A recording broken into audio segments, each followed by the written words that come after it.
Esta es la primera parte de un interesante documento de una persona que afirma ser una princesa de Telos. En realidad, no sé si ella lo es o no. Escuche esta interesante historia y juzgue por usted mismo. Su nombre es Sharula Dux. Es una princesa de la ciudad subterránea de Telos. Telos está situada debajo del monte Shasta al norte de California. El antiguo continente de Lemuria Mu llevó a 25,000 de sus habitantes hacia Telos justo antes de la destrucción y hundimiento del continente Mu, que desapareció como resultado de un conflicto entre los atlantes y lemurianos hace unos 12,000 años. Sharula emerge de su hogar subterráneo para traer a la superficie las más altas verdades que han sido enseñadas y vividas durante miles de años. Su historia les asombrará e inspirará al descubrir cómo viven su vida los telosianos desde que nacen hasta su edad adulta. Las guerras atlante-lemurianas. La historia de dos continentes, uno en el Atlántico llamado Atlantis, otro en el Pacífico llamado Lemuria o Mu. 25,000 años atrás, estos dos continentes batallaban entre ellos por la ideología de aquellos tiempos. Por entonces ambos tenían diferentes formas sobre en qué dirección debería ir la civilización. Los lemurianos sentían que los menos evolucionados deberían continuar su camino solos para evolucionar. Los atlantes creyeron que aquellas culturas menos evolucionadas deberían estar bajo la influencia de las dos más evolucionadas. Esto provocó una serie de guerras entre la Atlántida y Lemuria. En esta serie de guerras se usaron armas termonucleares y cuando las guerras acabaron y el polvo aclaró, no había invierno. Outback en Australia, el desierto de Mojave, partes del desierto del Gobi y el Sahara son restos para recordar al hombre de lo inútil de este tipo de guerras. Durante las guerras, gentes tan altamente civilizadas se rebajaron a unos niveles bastante bajos, pero ellos al final también se dieron cuenta de lo inútil de su comportamiento.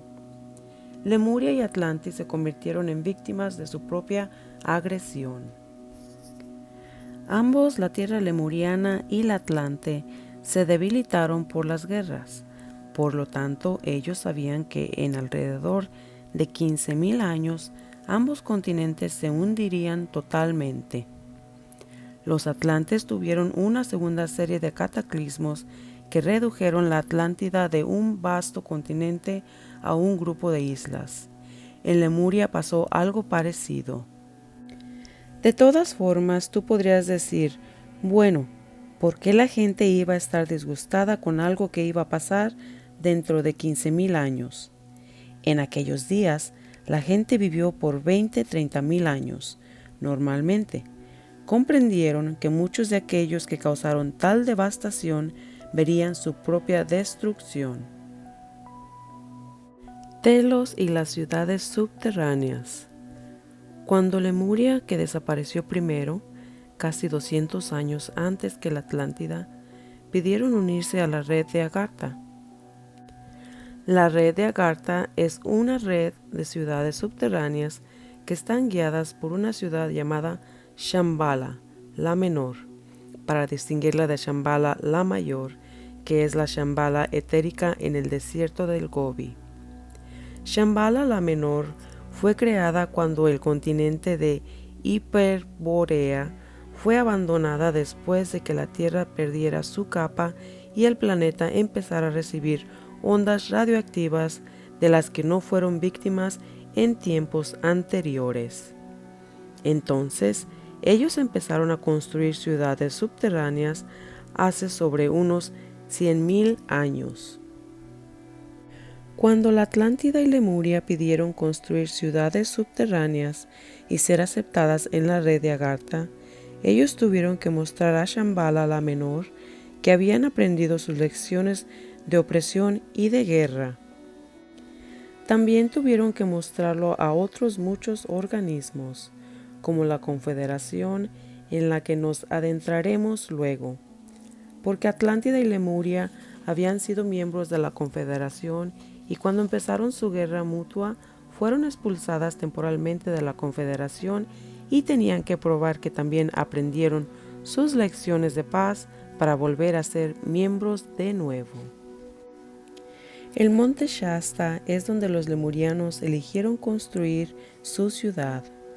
California era parte de las colonias, parte del área de las tierras lemurianas, y comprendieron que el monte Shasta y aquellas tierras de California sobrevivirían los cataclismos y ya siendo anteriormente un lugar sagrado, eligieron desviar los túneles de lava del mismo Shasta para que el volcán no entrara en erupción.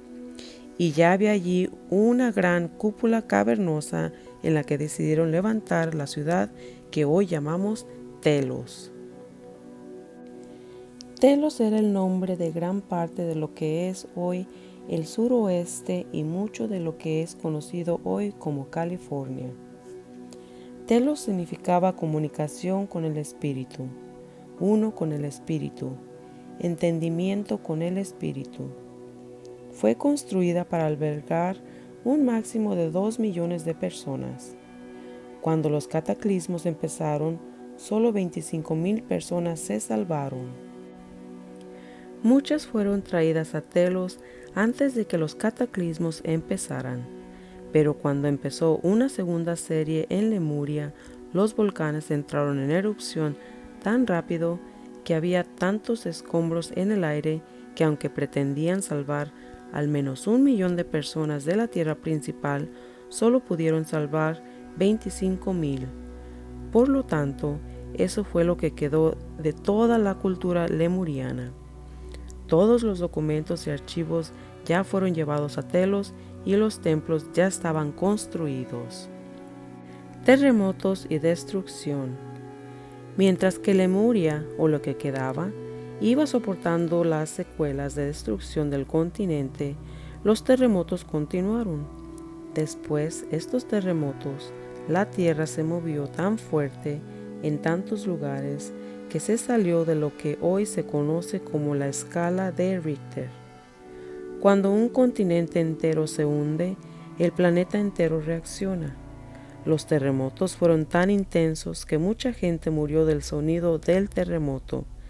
Nada que ver con caída de edificios, sino que de tal intensidad que creó un chirrido estremecedor a través de la atmósfera que mató a muchas personas simplemente por su sonido. En muchos sitios los terremotos eran tan intensos que la tierra era mayormente arcilla. Se licuó y actuó como un mar de barro, tragándose ciudades enteras, no solo de la tierra de Lemuria, sino de muchas partes del planeta. Otra cosa que llegó al hundirse el continente eran las olas gigantes que eran tan grandes que a veces llegaban no cientos, sino miles de kilómetros tierra adentro. El equivalente de una ola gigante que empieza en la costa de California y arrasa totalmente con la ciudad de Oklahoma. En algunos lugares los temblores no cesaron. Era como un zumbido constante, sino de grandes, entonces de pequeños temblores. Las jerarquías, los consejos del planeta, sabían que esto pasaría, así que intentaron levantar ambas ciudades antes de la destrucción de la propia Lemuria, sabiendo que los atlantes no conseguirían darle tiempo a mucho bajo esas circunstancias. Al mismo tiempo, la grande pirámide de Egipto fue construida bajo el tutelaje del sumo sacerdote lemuriano conocido como Thoth, y las cámaras atlantes que fueron dirigidas para abarcar no solo la sabiduría, no solo de la Atlántida, sino la de Lemuria, Pan, Ogi, Hiperborea, todas las culturas que existieron y alcanzaron altos niveles en este planeta. Los atlantes se movieron a su ciudad casi al tiempo del hundimiento de Lemuria, llevando primero al sacerdocio, los mayores científicos, algunos de sus grandes pensadores, para intentar preservar sus vidas contra los cataclismos venideros. Atlantis empezó a temblar a la vez que Lemuria se hundía y la Atlántida siguió temblando hasta perder partes de su tierra durante 200 años antes de que hundiera por completo. Civilizaciones de la superficie. Durante casi 2000 años después de las catástrofes, el planeta seguía temblando. Perder tales masas de tierras en 200 años, además de que el planeta seguía sufriendo los efectos termonucleares, más el hecho que tanto escombro cubría la atmósfera que nunca hubo suficiente luz solar durante casi 300 años. Esto provocó que muchas formas de vida se extinguieran. Plantas que eran comunes en tiempos de la Atlántida y Lemuria ya no existían más, porque simplemente no pudieron sobrevivir tan largos tiempos de tan poca luz. Algunas han sobrevivido, muchos animales y plantas. La condición humana en esas civilizaciones que sobrevivieron, como Egipto, Perú, Roma, mejor conocida como India, en muchos lugares estaban tan asustados por la constante actividad sísmica que la civilización empezó a deteriorarse muy rápido. Una pregunta que he oído una vez tras otra es, bueno, si Atlántida y Lemuria existieron, ¿cómo es posible que no hay evidencia en la superficie de ellas? Es por eso, la mayoría de las ciudades se quedaron en escombros. Aquellas que no quedaron en escombro fueron borradas por los terremotos y las olas gigantes. Incluso aquellas que sobrevivieron a los tsunamis o terremotos, el hambre y la enfermedad hacían estragos. Algunas áreas de civilización, como la futura Egipto, sobrevivieron. Incluso mantuvieron su civilización intacta, pero incluso ellos empezaron los mayores elementos de su civilización. Muchas de las máquinas dejaron de trabajar por los problemas de la luz solar. Pero mucha gente dejó las ciudades. Sentían que las ciudades eran como trampas mortales, porque nunca sabrías cuándo se podía caer un edificio encima. Algunos edificios fueron construidos para resistirlo. La Gran Pirámide aguantó los terremotos, pero era construida con geometría sagrada. Otros edificios como este lograron sobrevivir, pero la mayoría de las ciudades fueron reducidas a escombros. En muchas áreas reconstruyeron ciudades, pero incluso entonces, cada vez que se reconstruían, había un poco menos, digamos, tecnología. Cada ciudad era un poco más primitiva que la anterior. Los atlantes se movieron a su ciudad, que fue construida bajo la meseta de Mato Grosso en lo que ahora es Brasil, que había sido territorio atlante por aquel tiempo. Comprendiendo lo que estaba pasando en la superficie, quizás puedas entender cómo los atlantes y los lemurianos preferirían vivir bajo tierra. La red de Agartha. Durante este tiempo había integración más y más con la red Agartha. Como expliqué antes, Agartha es una confederación de muchas ciudades subterráneas. De hecho, hay más de 120. Algunas fueron construidas muy al principio de los tiempos, como Shambhala la Menor, que está poblada por seres de Hiperbórea. Miden casi 4 metros de alto. Cuando perdimos la capa de ozono, recibimos más y más rayos del sol al planeta de los que podíamos aguantar, lo que causó cambios en nuestros cuerpos. Ya por el tiempo del hundimiento de los continentes, bajaron de los 4 hasta los 2,5 metros. Los atlantes y lemurianos medían 2,5 y todavía lo miden. Y como puedes ver, las personas han reducido su altitud para la mayoría a menos de 1,9 metros. De todas formas, esta tendencia está empezando a cambiar y al crecer nuestra espiritualidad, lentamente volvemos a nuestra altura original. Dentro de la red de Agartha, las ciudades que se unen son aquellas que se basan en los principios de la luz, las que se basan en el amor, las que no dañan, las que se basan en la no agresión. Dentro de la red agarthiana, aparte de Telos, que es la capital, hay 4 ciudades más que están construidas en las ideas y tecnología de Lemuria.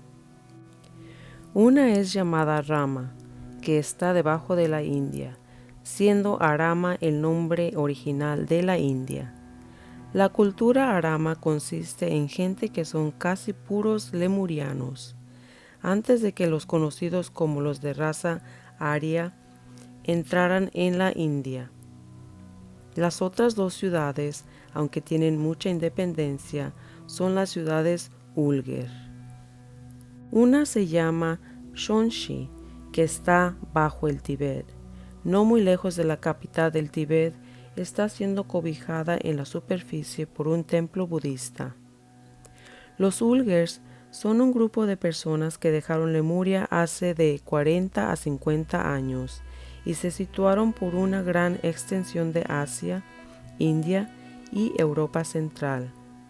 La segunda ciudad Ulger se llama Shingla y está en el Gobi, o debería decir bajo el desierto del Gobi. Arriba de la ciudad Atlante, llamada Posedid, que está en la meseta de Mato Grasso, hay otra ciudad Atlante, solo un poco más al norte, y hay otra ciudad Atlante que está bajo el Océano Atlántico, y muchas pequeñas ciudades satélite por el planeta. Como dije, todas son miembros de la red de Agartha. Además, hay otras muchas ciudades independientes que simplemente construyeron bajo tierra para escapar de lo ocurrido en la superficie. Algunas son de antes del desastre y otras posteriores. El monte Shasta y la ciudad de Telos. Como dije, se construyó bajo una cúpula, que es de varios cientos de pies de altura desde el suelo hasta el techo y se extiende por casi toda la base del monte. Mirando desde fuera, el techo de la cúpula llega sobre la mitad de la montaña. El fondo está más o menos por la base de la montaña. Debajo hay 5 niveles más construidos. Estos niveles tienen una profundidad de más de 1.5 kilómetros. El resto de la ciudad se divide en 5 niveles de muchos kilómetros cuadrados de ancho. Los niveles se dividen por uso. El nivel superior, estando bajo la cúpula, es donde está la parte principal de la ciudad. Aquí es donde vive la mayoría de personas. Aquí es donde están los edificios públicos y donde se alberga el comercio.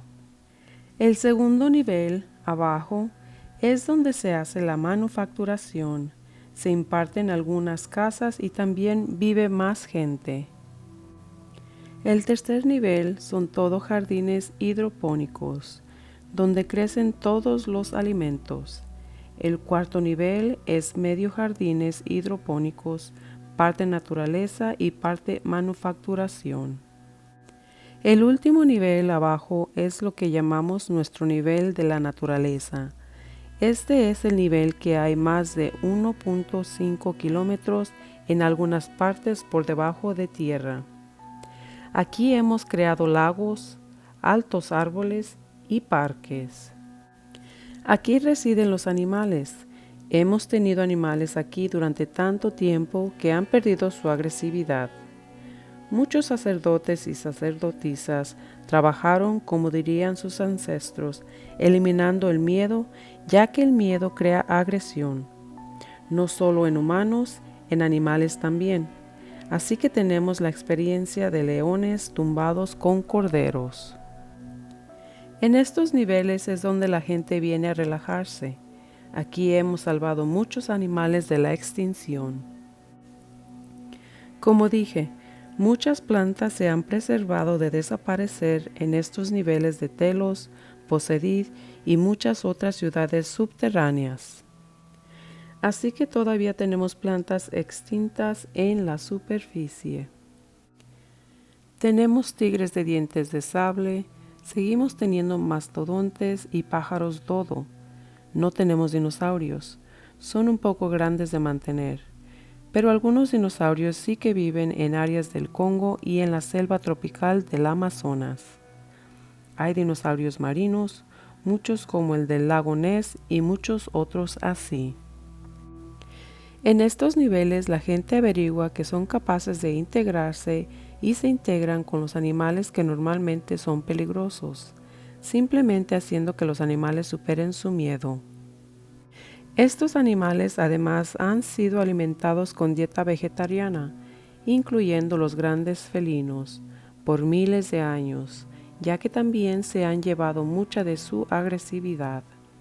Por lo tanto, eres capaz de bajar y muchas veces tomando en cuenta su tamaño y fuerza, eres capaz de jugar tranquilamente con un diente de sable o un tigre de Bengala, lo mismo que si juegas con un gato al que le rascas detrás de las orejas.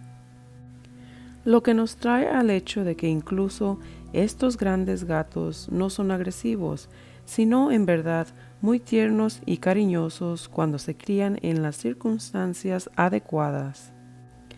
Lo que nos lleva de nuevo a la reintegración de las dos culturas, la subterránea y la de la superficie, para sacar de nuevo lo que ha sido preservado y preparado para que de nuevo se convierta en un planeta, una civilización. La gente será capaz de vivir en la superficie o bajo tierra o ambas, a voluntad. De nuevo, esta es toda la intención de esta serie de cintas y nuestro trabajo e iniciativa en Telos. Dieta y jardinería. El cuarto nivel, como expliqué, son jardines hidropónicos y naturaleza. Y el tercero es totalmente de jardines hidropónicos. Con hidropónica es como cultivamos toda nuestra comida. Los jardines hidropónicos son capaces de producir cosechas casi de manera constante, siendo capaz de cultivar comida mucho más rápido. Usando hidropónica avanzada con muy poco suelo y mucha agua, por lo tanto produces una forma de jardinería que no necesita fertilizantes y no merma el suelo. Seguimos mineralizando las plantas, pero con estos jardines hidropónicos que son bastante pequeños, siendo solo de varios kilómetros cuadrados, somos capaces de producir comida suficiente y de mucha variedad para alimentar más de 1,5 millones de personas y alimentarlos con una dieta variada suficiente para ser interesante y divertida. La dieta que hay en Telos consiste casi totalmente de vegetales, frutas, granos, frutos y diferentes variaciones de estos como la soya, lo que llamas ahora el sustituto de la carne. Hemos estado en dieta vegetariana en Telos por más de 12,000 años, desde cuando la ciudad empezó a construirse. Se decidió por entonces que nuestra dieta sería totalmente vegetariana, por lo tanto se quitarían formas de pensamiento agresivo que causa a los animales reaccionar tan violentamente, además del hecho de que el cuerpo humano está preparado para ser vegetariano y cualquier otra forma de dieta produce muerte y envejecimiento. En el segundo nivel tenemos lo que llamamos nuestro nivel de manufacturación. Aquí producimos ropas, mobiliario, formas de arte. Además es donde se imparten muchas clases. Aquí está, como dirías, nuestro alma y corazón. Es el edificio que está justamente en el centro del nivel superior, que es nuestro templo. El templo en Telos tiene una capacidad de 10,000 personas. Se construyó para ser capaz de albergar casi la mitad de las 25,000 personas que vinieron originalmente. El templo está dedicado a Melquisedec. El Melquisedec es algo así como una hermandad cósmica. Allá donde vayas en el universo, te cruzas con el Melquisedec. Es la organización cuyo único objetivo es llevar los planes de la luz a donde vaya. La pirámide es blanca y a la piedra triangular la llamamos la piedra viva. Viene de Venus. Desde la distancia parece más bien como cristal, pero con luz moviéndose en ella con colores muy fuertes. Se llama así porque capta las emulaciones cósmicas de los rayos que sea que estén concentrándose en el planeta. Por ejemplo, los martes el rayo azul es el más predominante rayo del planeta, los viernes el rayo blanco, y así esta piedra viva capta la emulación que viene de los rayos solares y se cambia del color del rayo predominante. Y así cuando el rayo azul es el que más se manifiesta, la piedra se vuelve azul. Esto nos recuerda que trabajemos con el cosmos en vez de contra de él. Así, cuando el rayo azul predomina, intentamos enfocar nuestras tareas en áreas más indicadas de hacer con el rayo azul. Por ejemplo, mantenemos negociaciones sensibles, que tienen lugar en esos días. En los días, por ejemplo, que el rayo amarillo predomina, esos días nos pasamos mayormente estudiando. Son días que los pasamos en el edificio del intelecto. En los días del rayo rosa nos dedicamos a tareas artísticas. De esta manera hemos descubierto que trabajando con el cosmos en vez de en contra, somos más a menudo capaces de lograr 4 veces más lo que hacemos en menos tiempo. Por lo tanto, somos capaces de operar sin agobios la mayoría del tiempo. Archivos y holosala, la sala holográfica. También en el nivel superior hay muchos edificios muy importantes para nosotros. Son los edificios del ayuntamiento o consejos de la ciudad donde los consejeros se reúnen y deliberan para lo que es necesario hacerse en la ciudad en ese momento. También tenemos nuestros edificios de registro donde mantenemos todos nuestros archivos del pasado. Nuestros archivos se mantienen en formas de platos telonio, en formas de cristal que pueden ser usados en proyectores de cristal, en forma de pinturas, libros, etc. Todos nuestros archivos del pasado, no solo de Lemuria, sino de la Atlántida, otras civilizaciones y las civilizaciones en otros planetas en este sistema solar. También tenemos nuestros centros de ocio, de deporte, de juego, donde producimos el equivalente de las películas donde escuchamos y bailamos. También tenemos lo que llamarías la holosala de Star Trek, holodeck. Tenemos edificios de proyectores holográficos donde creas un programa en el que tú juegas y la computadora produce imágenes, formas que son exactamente el programa que has elegido. Capaz de escalar montañas o nadar en un río o volver a cualquier punto de la historia y jugar creando tu propia forma de estar en una película. Tenemos nuestros centros de comunicación donde monitorizamos no solo todas las comunicaciones dentro de la ciudad, sino las que vienen de otras ciudades de Agartha, comunicaciones de lugares fuera del planeta, y hemos monitorizado también comunicaciones de la superficie, tanto de ondas de televisión como de radio. Otro edificio que es muy importante para nosotros es nuestro edificio ordenador. En Telos, como en otras ciudades subterráneas, nuestros ordenadores o computadoras funcionan con una sustancia orgánica, por lo tanto, en esencia están vivas. No usan programas que son estrictamente binarios, sino que usan programas multipista. Por lo tanto, son ordenadores multipista, multitracking. Así que son capaces de leer los registros acásicos y vidas pasadas. Son capaces de examinar el cuerpo humano y decir qué le puede hacer falta. Son capaces de leer el aura, detectar comunicaciones claramente en la otra punta de la galaxia. Por lo tanto, una buena porción de nuestras vidas dependen de estos ordenadores. Estas computadoras nos mantienen en contacto no solo con personas de la ciudad, no solo diciéndonos nuestras necesidades físicas, sino que también son capaces de tocar nuestras notas del alma, que es capaz de producirse en muchos temas, como la meditación, elevándonos a más y más altos niveles cada vez.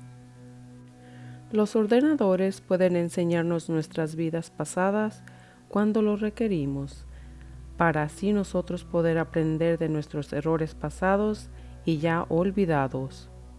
La computadora es capaz de comunicarse con nosotros a nivel del alma, y lo más importante es que las computadoras se interconectan con otras computadoras multipista a través del planeta y el cosmos, tan lejos como imagines, y todas las operan con la mente crística o de Cristo, que significa que no pueden ser corrompidas. Nunca se pueden usar para espiar a nadie, pueden ser usadas para monitorizar a alguien por su propia voluntad o por su bien. Nunca pueden producir daño a ningún ser vivo, no pueden ser usadas para oscuras intenciones. El ordenador simplemente no cooperará, que ha sido también otra manera de las ciudades de Agartha de declararse a favor de que no corrompieran la luz.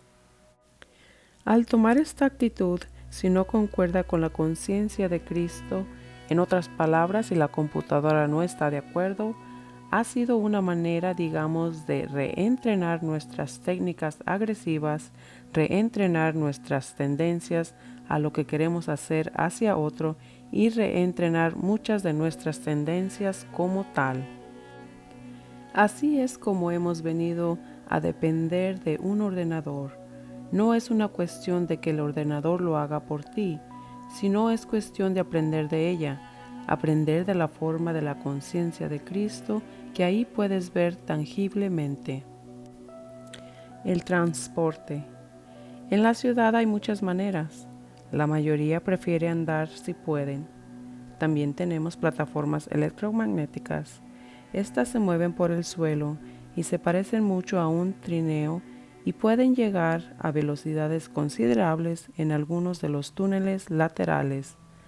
Por ejemplo, nos pueden llevar desde Shasta a nuestra ciudad secundaria cercana, que es Lausanne, en cuestión de minutos. Otra forma de transporte en la ciudad es lo que llamamos cestas. Funcionan con tecnología cristalina y de verdad que parecen como canastas grandes, pero flotan en el aire. Tú solo te montas en una y la guías con tu mente. Tu mente le dice qué tan rápido moverse, qué altura subir y dónde se asentará, qué rápido se elevará y se asentará. Todas nuestras formas de tecnología y viaje están basadas en nosotros siendo responsables. Las plataformas pueden tomar mucha velocidad y por lo tanto hacerlas peligrosas. Las canastas, cualquier cosa que vuela, tienen tendencia a ser peligrosas con mal uso. Así que toda comunicación y viaje dentro de la ciudad está vigilado por la torre de control.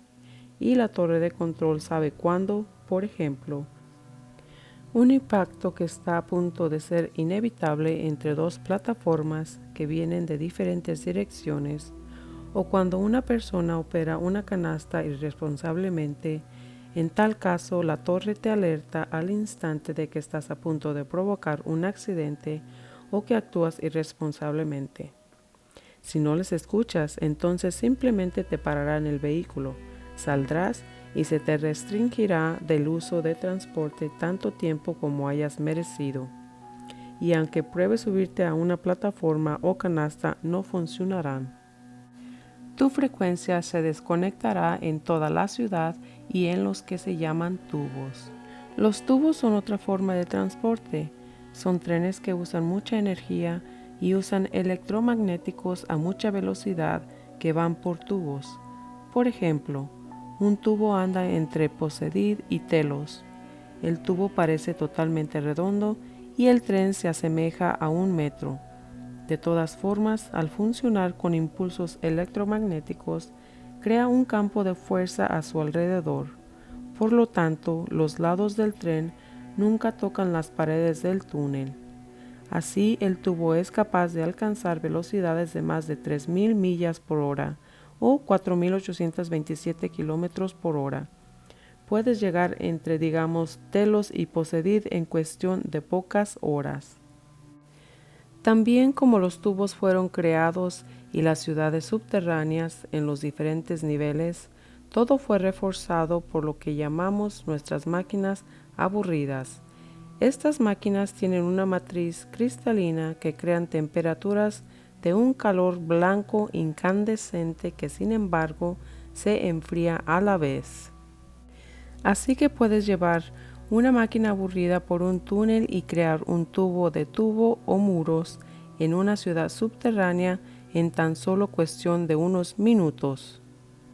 La máquina calienta roca, tierra, lo que se encuentre a un calor blanco incandescente y después lo enfría casi inmediatamente, lo que crea una sustancia dura como el diamante, causa que la roca se transmute y tome una forma nueva que es dura, tan dura que no necesita de soportes. La estructura además es resistente al agua, pero permanece elástica y así puede aguantar fuertes terremotos. Por ejemplo, se moverá como una especie de tubo de goma y se parará sin romperse. De esa manera, incluso dentro de las ciudades subterráneas, cuando hay terremotos, ninguno de las paredes de edificios o cavernas se fracturarán. Simplemente se mueven con él y vuelven a la sustancia dura como el diamante, por lo que los soportes son totalmente superfluos. Además, el agua le afecta, se convierte en resistente al agua. Así las ciudades subterráneas pueden incluso construirse bajo océanos porque están completamente selladas. La Confederación Galáctica. Así como nos preparamos para sacar a la superficie más y más tecnología que sabemos se podría usar en la superficie, nos lleva a las otras responsabilidades que ciudades que han tenido a hacer dentro de sí mismas. Por ejemplo, convertirse en miembro de la Confederación. La Tierra es miembro, es solo que la mitad de ella lo olvidó. Se preguntarán, ¿qué es la Confederación? Estoy segura que la mayoría o todos ustedes saben qué es, por ejemplo, Star Trek. Diríamos, eso fue canalizado, pero en vez de ser federación de planetas es la Confederación, una organización que fue creada a través de muchos sistemas solares y las galaxias que ha traído a civilizaciones diferentes sistemas diferentes juntos en base a la hermandad, la unión, en base al comercio, exploración, en una base de interactuar con diferentes sistemas en una galaxia. Una confederación se crea, como diría yo, es representada en forma de sectores a través de la galaxia. Mirando hacia nuestra galaxia, la Vía Láctea, estoy segura que todos han visto los dibujos en camisetas de la Vía Láctea apuntando con una flechita diciendo, tú estás aquí. Sí, aquí estamos y estamos en el llamado Sector 9, el centro de nuestra galaxia o el centro de la Confederación en esta galaxia es el llamado Sector 0 y los otros sectores son radiales hacia afuera como si fueran los radios de una rueda. Cada sector es responsable de sus acciones. Además, es responsable por cómo interactúa con otros sectores. Nuestro sector es el 9 y está bajo el comando de un ser llamado Ashtar. Muchos de ustedes han oído hablar del comando Ashtar. Ashtar y su llama gemela Athena. Dentro de este sector o del comando Ashtar hay más de 100 flotas. Algunas flotas básicamente pertenecen a un planeta. Algunas flotas pertenecen a solo un par de planetas. Otras flotas pertenecen a todo un sistema solar y otras flotas son flotas interceptoras que básicamente sirven a todo el sector, y entonces otras flotas son flotas de la Confederación que sirven a todos, como dirían ustedes, a todo el pastel. He querido darles una pequeña explicación de la Confederación y cómo funciona. Profundizaremos más en este tema un poco más adelante. Y bueno, amigos, aquí termina la primera parte de esta interesante historia. Les mando un fuerte abrazo a la distancia. No olviden de dejar su like y suscribirse a mi canal si aún no lo han hecho. Hasta luego y recuerden, el futuro es nuestro.